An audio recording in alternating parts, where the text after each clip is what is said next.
dans Matthieu 5, 37 et dans Jacques. Voilà.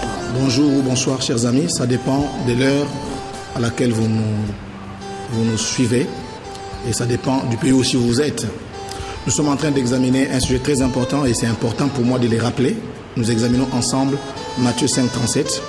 Le Seigneur Jésus dit ceci: que votre parole soit oui, oui, non, non. Ce qu'on y ajoute vient du malin. Et l'apôtre Jacques dit que votre oui soit oui, que votre non soit non. Nous sommes en train de tirer 15 principes importants de ce texte, de ces déclarations de Jésus lui-même et de l'apôtre Jacques. Et aujourd'hui, à ces numéros, nous sommes arrivés au 6e principe et 7e principe. Quel est le principe que nous tirons de cette déclaration quand Jésus dit que votre parole soit oui, oui, non, non, et quand l'apôtre Jacques dit que votre oui soit oui, que votre non soit non? Nous disons ceci: il ne faut jamais se dédouaner des conséquences de son oui, ni des conséquences de son non pour s'en sortir. Lorsqu'on a dit oui, n'oubliez pas que nous avons dit que toutes nos décisions que nous prenons se prennent par le mot oui ou par le mot non. Et chaque décision prise par les mots oui ou par les mots non a des conséquences. Et ici nous disons, il ne faut pas se dédouaner, des conséquences d'un oui qu'on a donné ou des conséquences d'un non qu'on a donné. Parce que qu'est-ce qui arrive souvent? Un enfant de Dieu a pris une décision et à cette décision il y a eu des conséquences.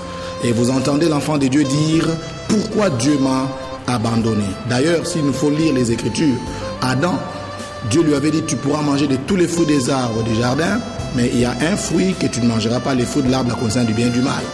L'homme va désobéir à l'ordre donné, et le jour où Dieu lui demande pourquoi il a mangé, il dit à Dieu: la femme que tu m'as donnée. Donc, en d'autres termes, l'homme veut dire: je ne suis pas responsable de la réponse oui que j'ai donnée au serpent, mais c'est la femme.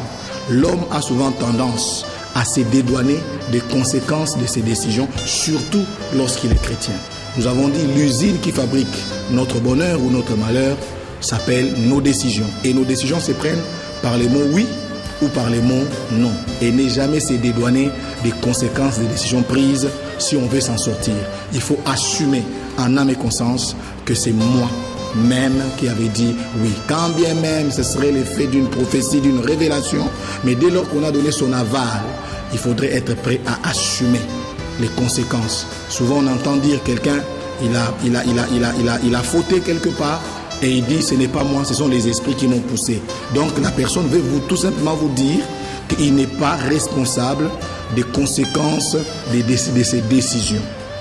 Alors nous disons, il ne faut jamais se dédouaner des conséquences de son oui ou de son non. Alors le 7e principe que nous donnons maintenant encore, c'est que tout oui ou tout non verbal peut être annulé ou confirmé par ses actes ou ses attitudes. Parce que dans la communication, il y a la communication qui peut être verbale, il y a la communication qui peut être non verbale. Et il faudrait que la communication verbale puisse être en symbiose avec la communication non verbale. Donc nous avons dit que les décisions de la vie se prennent par les mots oui ou par les mots non. Mais une décision prise par les mots oui ou par les mots non peut être annulée, n'est-ce pas, par notre attitude, parce que notre attitude ou nos actes, l'expression verbale, je ne sais pas comment les Américains appellent ça encore, mais l'expression de son corps montre qu'on n'a vraiment pas dit oui, on a dit plutôt non. C'est pourquoi nous disons qu'il faudrait que les langages du corps, voilà, ils appellent ça les body language, les langages du corps. Il faudrait que les langages de son corps soutiennent sa décision oui ou sa décision non, parce que tout oui ou tout non verbal peut être annulé ou confirmé par les actes ou par les attitudes, et je vais même dire par les regards. Votre regard, votre attitude, vos actes doivent soutenir votre oui ou votre non pour être crédible. Que le Seigneur vous bénisse.